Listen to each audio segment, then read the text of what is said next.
Друзья, всем привет! Сегодня у нас влоговое видео. Хочется рассказать вам последние новости из жизни мастерской.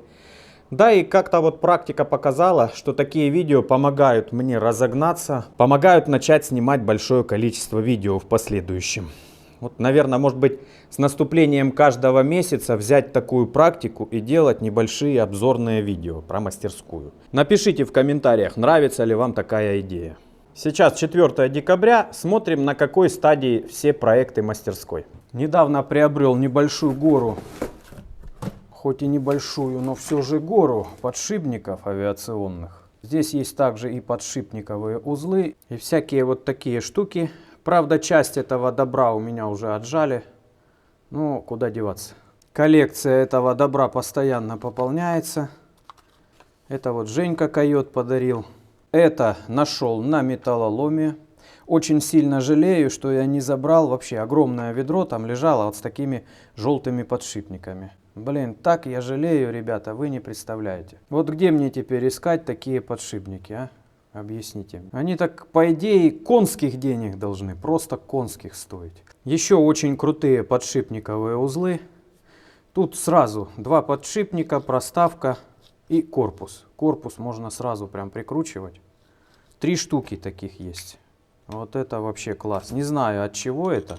Но это по-любому авиационка или военка. Авиационка, скорее всего. О, они даже вот так, одна на одну становятся. Класс. Можно их удобно хранить. Держать это хозяйство в хорошем состоянии нелегко. Постоянно норовят они поржаветь. Приходится их смазывать. Я обычно смазываю ВДшкой. Это, конечно, не самый лучший способ. Ну, хотя бы так. Вот двойной, видите? Видели такой когда-нибудь? Двойной самоцентрирующийся. Так вроде бы шарики какие-то грязноватые, но дорожки внутри очень хорошие. Так что сгружаю все это дело в уголок, потому что требует компоновки. Да, надо все компоновать в одно место. Начал сборку фрезерного станка.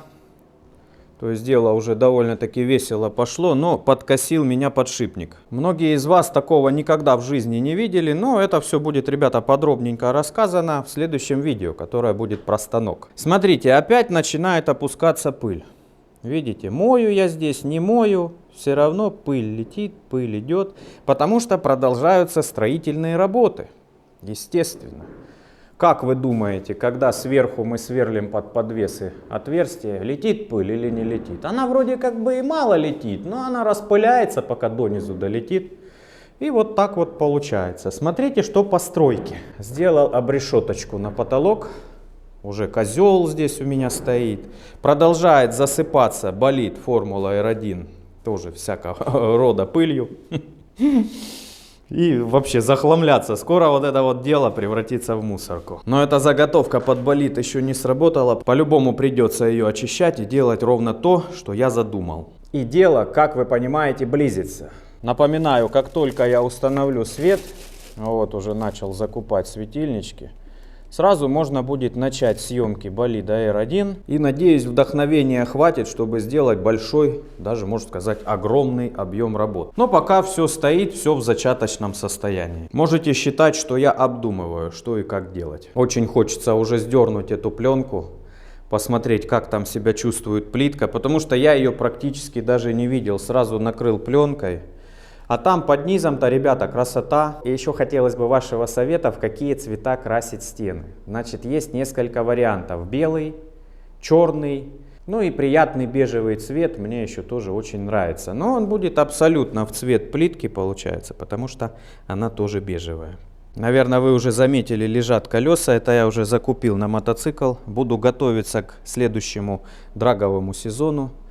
Это, ребята, гоночные слики. Абсолютно мягкая резина, без какого-либо протектора. Pirelli Superbike. Шины непростые, они сточенные по бокам. То есть уменьшен вес покрышки. Но зато мясо вот здесь, которое нужно для зацепа, оно на месте.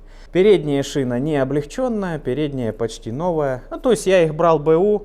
Одну за 3000 рублей покрышку. А вторую за 1500, потому что она сильно сточная. Но то-то мне и надо. Продолжаю по станку. Жека Койот привез верхний хобот, он его открасил. Надо лишь зеленым с боков покрасить. Полностью очистил и привез детали от коробки подач. Потому что он ее полностью перебирает. Коробку скоростей Жека уже перебрал. Вот она лежит замотанная, красивая, покрашенная. Уже в рабочем состоянии, можно ставить на станок. Я здесь, как вот уже говорил, тоже уже все начал собирать. Обработал все резьбы. То есть, ну, видите, покрасил. Все, дело идет, все хорошо, все красиво. Ну и раз уж у нас влоговое видео, можно даже на пару комментов ответить. Один из комментов был, который меня повеселил. Причем много кто его писал. Когда меня воткнули за то, что я за внутреннюю обойму впрессовывал, видите ли, подшипник вот этот вот. Смотрите, это огромный подшипник, мощный. А впрессовывал я его, одно название, там усилие было, ну может килограмм 50, может 100 килограмм. Настолько маленькое усилие было, ну по звуку это было слышно. Здесь посадка абсолютно минимальная, никаких проблем здесь нет. О чем вы говорите вообще, о чем? Этот подшипник может в 10 раз больше нагрузку выдержать. И то, что я его запрессовывал, это одно название, я его, можно сказать, просто немножечко пригласил туда вовнутрь. Он очень легко, очень свободно зашел. А то, что усилия у него боковые могут быть в 10 раз больше, в рабочем состоянии, несколько тысяч часов, это ничего страшного, по-вашему? Или как это выглядит? Это нормально вообще? Ну, часто так бывает, что люди знают какую-то догму одну и начинают ее транслировать как абсолютную. Хотя какая-то гибкость все же присутствует. Если бы я его, например, пальцами туда вставлял, то тоже мне надо было бы за наружную обойму давить вот так, да? А не за внутреннюю. Меня это, конечно, веселит, забавит, но мне просто не хочется, чтобы люди просто так сильно в своих знаниях заблуждались. Потому что надо как-то более гибким быть, помимо самих знаний. Надо их уметь применять, как оказывается. Идем дальше. Хочу все-таки попытаться оживить вот этот реактивный движок с двухступенчатой турбиной. Я его даже достану. Пусть лежит, мозолит глаза. Надо немножко протереть от той самой мега пыли. Хотя бы чуть-чуть. В ближайшее время надо хотя бы попробовать его запустить. Вся проблема здесь, кто знает, кто в теме, в стартере. То есть его тупо нечем раскрутить. Ну и надо подключить все системы. Насос надо подключить. Все-таки тот плунжерный насос, который вы недавно видели, не пойдет. И я его окончательно разобрал на молекулы. Все-таки до сих пор поражаюсь, как он тихо крутится. Должен великолепно работать. Ресурс у него просто нереальный, когда он хороший. Похоже, он остался в хорошем состоянии. Достаю я с этой ниши запчастюли не просто так. Дело в том, что там лежат запчасти, очень крутые, очень дорогие, новые запчасти от Харлея, от харлеевской коробки и вообще всей трансмиссии. То есть там ремнишки, сцепления, все лежит вот здесь. Лежит оно там уже более 2 лет. Хочу добраться наконец-таки и посмотреть на состояние. Все-таки это гараж, это не квартира. Мало ли, может быть, что-то уже даже прихватило ржавчина. Это, конечно, боль будет. Ну, я надеюсь, что все будет в порядке. Достаем фактически новый движок, еще ни разу не запускавшийся, с хорошими подшипниками. Ух, классный. Ну что, посмотрим и рассмотрим. Так вроде по первому все нормально. Все хорошо пока. Вы видели, что у меня есть? Ну, хром, понятно, он вроде бы ржаветь не должен. Есть вот такие колесики. Это под ремень.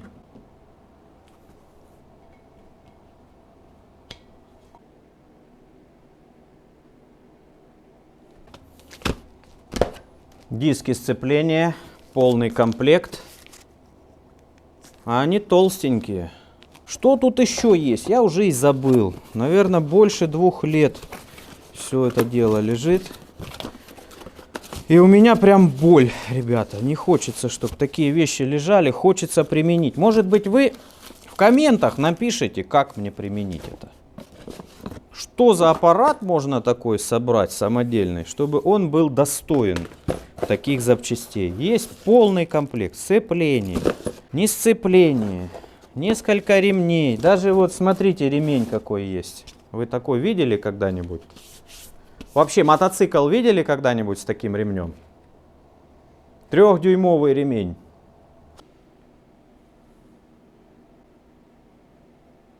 Мацки-пецки. Ну а вот то, с чем этот ремень сопрягается.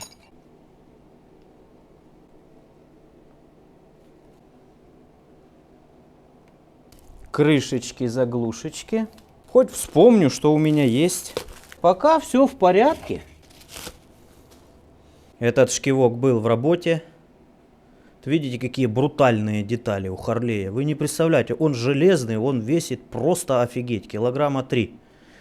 Хорошо, друзья, классно. Вот тут есть какая-то, конечно, ржавчинка, но это старенькая.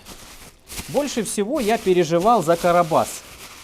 Надо будет, наверное, его открутить и показать вам, что там внутри. Да мне и самому интересно. Все-таки мотоциклетная коробка. Интересно, как там все выглядит. Особенно у Харлея интересно. О, какая-то задняя передача, что ли, шестереночка. Тут крепеж опять. Чё тут только нету. Это мы вместе с Алексеем заказывали, ребят. Спрашивали у меня как-то опять же в комментах, как там Алексей. У Алексея все в порядке. Особо распространяться не буду. Все хорошо, ребята. Вот, не переживайте. Мы на связи. О, а вот и ответная часть шкива. А я все думал, где же эта деталь? С чем сопрягать большой шкив? Вот это уже алюминиевая. Анодированная в темный, тоже под железо покрашенная. Сцепление, похоже, здесь сухое, я так понимаю. Блин, какая классная вещь. Хочется это все дело собрать. Посмотреть хотя бы, как оно выглядит. Может, в каком-нибудь из видео собрать, ребята? Напишите в комментах, собрать вот эту всю систему с харлеевской коробкой. Посмотреть, как оно выглядит. Или не стоит. Или уже надо чисто сразу проекты делать. Даже не понимая, как тут и что. Ладно, все прекрасно, ничего не поржавело. Какой кайф. Вот это фарт. Светом обдает каждая деталь. Долезли до коробки. О, маслице какое-то подтекает. Ну, наверное, все-таки какое-то масло там есть. Все, долезли до коробки. Сдерну сейчас я заднюю крышку и покажу вам, что там внутри. Или отдельное видео вообще в HP снять на эту тему.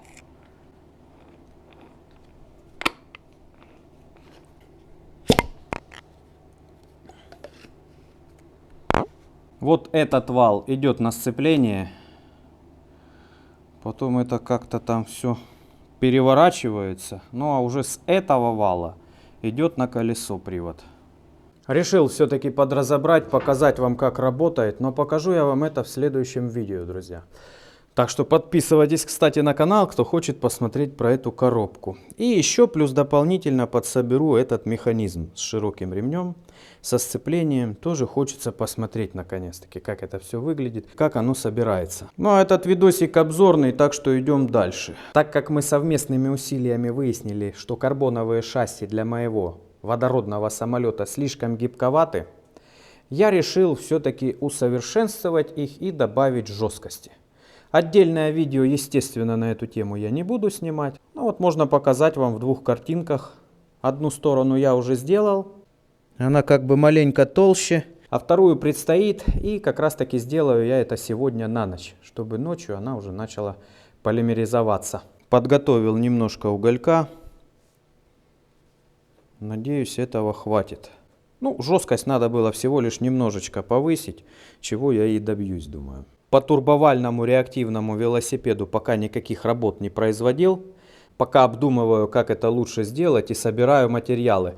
Вот в чем огромный плюс, друзья, когда сразу делается много проектов.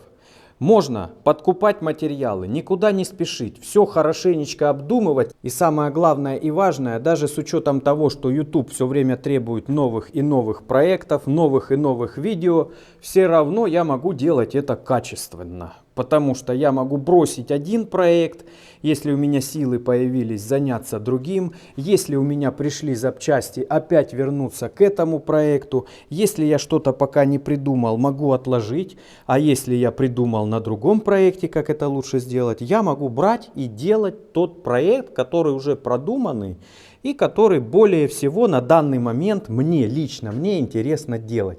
Поэтому, ребята, не ругайте меня за то, что у меня много проектов и даже много недоделанных проектов, но я зато стараюсь их делать качественно. Я уже не стремлюсь прям резко-резко взять и все доделать, все запустить, все сломать, поломать. Ну, YouTube того требует, поймите. YouTube требует делать очень быстро все. Много видео надо. Иначе канал загинается сразу резко. Вот как мне делать, например, ремонт в этом помещении? Когда я еще даже сверху не закончил, а по-нормальному надо, получается, сначала ремонт везде закончить, а потом приступать делать остальное, проекты там и так далее. Поэтому я здесь отложил в нижней комнате ремонтик. Хотя, видите, тоже потихоньку процесс запущен. Профиля, получается, закупаю. Пока что думаю, что делать с потолком. Он здесь очень низкий. Вот так я рукой достаю. Легко, свободно. А за счет подвесного потолка с профилями он еще на 5 сантиметров снизится. 3 сантиметра профиль, где-то сантиметр-полтора вот эта штука. Ну и ОСБ тоже 8 миллиметров. Получается, в сумме набегает 5-5,5 сантиметров. Кто недавно на канале не видели, у меня же еще есть одна комнатка. Это так называемый склад, ребята. Здесь у меня хранится стеклоткань. Здесь я сделал ремонт, потому что здесь ничего не было. Потолочек вот такой. О, кстати, в этой комнатке же тоже можно из пластика сделать. Также сюда я постаскивал все мое добро. Здесь электроинструмент кучей лежит. Тут куча фонов, фото, видео. Вот так неряшливо все лежит. Показываю реальные вещи, друзья. Если это все постоянно убирать, то видео еще в 2 раза меньше будет. Вы уж поверьте. О, кстати, смотрите, у меня трансформаторы какие есть. Чумачечие, просто офигенские. Здесь у меня насосы. Хочется сделать видео отдельное про насосы. Показать вам те разновидности, что у меня есть. Всякие клапаны даже жаростойкие есть. Ну, еще много чего интересного. Центр у меня есть музыкальный, которым я не пользуюсь абсолютно. Потому что если я включаю музыку, то я тогда не могу снимать видео. Ютубчик, сами понимаете, не позволяет кайфовать.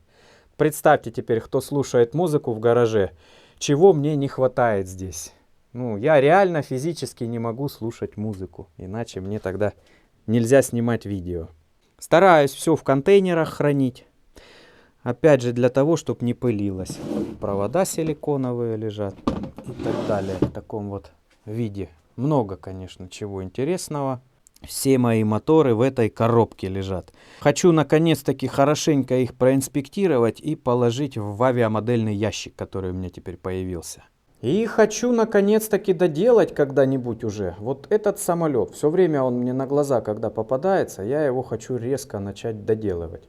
Это Viper Jet, очень красивый самолет. Мы его как-то разбили с Виталиком из-за одного подписчика. Он приехал, начал снимать там какие-то видео, поставил штатив. И мы полетели.